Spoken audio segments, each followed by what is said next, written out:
আমরা সবাই জানি আমরা একদিন মারা যাব, কিন্তু কখনো কি এভাবে ভেবে দেখেছি? আসুন একটু ছোট্ট করে কল্পনা করা যাক।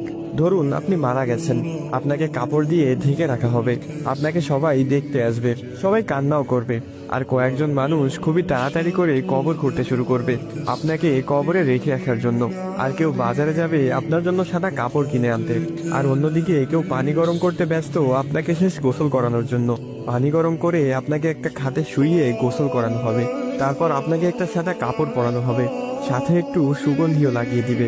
আর ওইদিকে কবরও তৈরি হয়ে গিয়েছে। এবার আপনাকে নিয়ে যাওয়া হবে জানাজার নামাজের জন্য। নামাজ শেষে এবার কয়েকজন মানুষ আপনার খাটিয়া কাঁধে তুলে নিয়ে যাবে আপনার আসল গন্তব্যের দিকে।